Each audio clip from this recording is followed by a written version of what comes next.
काकू कसगाव पिंपरीवरून आले. तर माझं काल असं त्यांचा संवाद झाला. मी माझ्या आईची वाढदिवसाची व्हिडिओ लावला. मग आम्ही पूर्ण बघितला. माझ्या आईला विचारलं, म्हणजे त्यांना विचारलं, काकू तुझा वाढदिवस काही साजरा झाला का? ते म्हणते नाही. मी बहिणीने विचारलं, तुझा वाढदिवस? म्हणते नाही. ही म्हणते वाढदिवस नाही. म्हटलं तुमच्या जन्मतारखा माहिती आहेत का? तर आम्ही शाळेतच गेलो नाही. मग मी जेव्हा त्यांना विचारलं, तुमच्या नातवाचे बर्थडे साजरे होतात का? तो होतात. मग मी विचार केलं,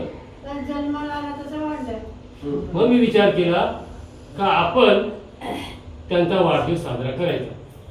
वाढदिवस साजरा करणं तारीख लागत नाही, आपल्या मनाची भावना लागते. मग मी विचार काय केला, अरे वाढदिवस म्हणजे काय, तो गुणांचा वाढदिवस, म्हणजे आपल्याला चांगले गुण असले पाहिजे. म्हणून त्यांना त्यांची 1 तास आम्ही कार्यशाळा घेतली, संडे धम्म स्कूल.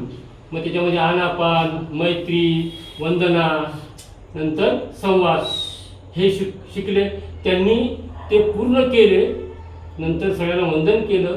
मग त्याच्यामध्ये लगेच आम्हाला बदल दिसला तात्काळ. म्हणजे बुद्धाची शिक्षा कशी आहे, तात्काळ कळली झाली. त्यांनी बरोबर त्याच्या आईच्या, अजून पहिले रेग्युलर पाया पडलेले नसतील, त्यांनी आईच्या पाया पडल्या, त्यांच्या पाया पडल्या.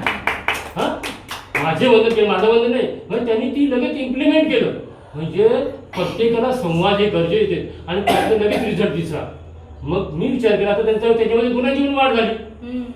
मग त्यांचा वाढदिवस हा याच्यासाठी करतोय का त्यांच्या आयुष्याचे क्षण आले नाहीयेत, त्याचे मुलांचे होता ते, नातवंडांचे होता ते.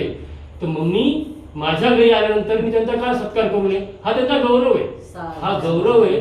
तर हे जे फोटो येतील त्याच्या मुलांना जातील, सुनांना कळेल, अरे आम्ही तर आमच्या आयुष्यात आमच्या आई वडिलांचा वाढदिवस केला नाही, नाच तिकडे देऊन त्यांचा वाढदिवस झाला, केक साजरा झाला, त्यांचा सत्कार झाला. तर ही एक आपण देवाणघेवाण. त्या निमित्ताने दोन्ही बहिणींचा आणि काकूचा आज आम्ही वाढदिवस, कोणाला माहित नव्हतं, मुलाने केक आणला, ही सगळी तयारी केली आणि आज त्याचा वाढदिवस साजरा होतो. तर ही माझ्यासाठी फार मोठी गोष्ट आहे. वाढदिवस साजरा करणं वेगळी गोष्ट, पण असा वाढदिवस साजरा. आणि त्याच्यामध्ये विशेष गोष्ट म्हणजे निकम फॅमिली आले, अजून ती ब्राह्मणी फॅमिली, एवढे मोठे लोक आले.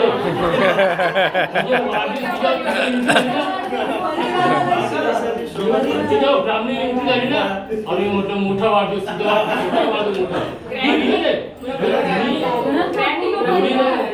कोणी न बोलवता हा वाढदिवस 4-5 लोक, 8 लोकांमध्ये 15 लोक, म्हणजे किती मोठं भाग्य आहे. आज त्यांचा वाढदिवस आपण काय करतोय, भाव देव नाही पाव, त्याच्या मनात भाव आहे म्हणून तो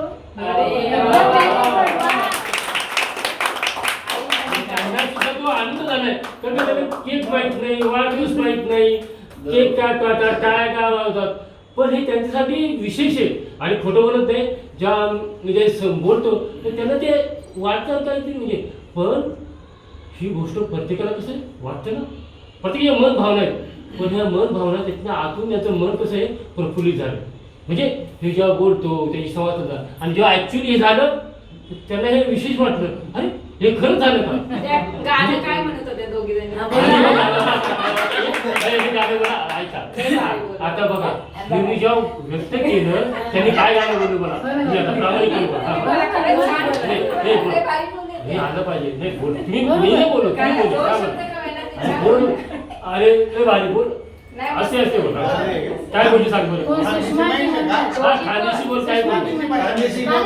मी शब्द फार याची बोलली आहे ना, माझ्या शब्दाविषयी बोल. एक मिनिट सांग काय बोलले. अरे बोल ना, पहिले असं काय थोडं एकच मध्ये असं. आमचा बर्थडे केलं माय बापूने केलं,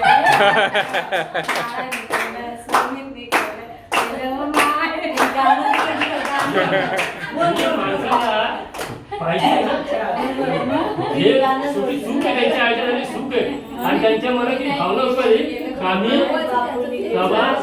वाढदिवस आमच्या भावाने केला, बापाने केला, आईने परिवाराने केला. मग हे शब्द कुठं आले, हे झालं नसतं हे शब्द आले नसते. आपण कनेक्ट होऊ शकतो, म्हणजे प्रत्येकाला पाहिजे, आपण दिलं पाहिजे. त्यामुळे मी तुमचा सर्वांचा, ब्राह्मणे फॅमिली, निकम फॅमिली आणि आयरे फॅमिली इथे अजून निकम कुठे? हे काय निकम हे खेडकर फॅमिली आहे ना तुझी ना ते. हे खेडकर फॅमिली, निकम कुठे? हे घोडे फॅमिली, घोडे फॅमिली. घोडे ना? घोडे, हा. तर हे त्यांच्या निमित्ताने हा छोटा वाढदिवस इतका मोठा झाला आणि विशेष झाला आणि एका दिवशी तिघांचा वाढदिवस. आणि या तिघी जणी या विशेष काकू मध्ये या दोघीजणी दोघींनी बाजूला गेला. विशेष बर्थडे या. असे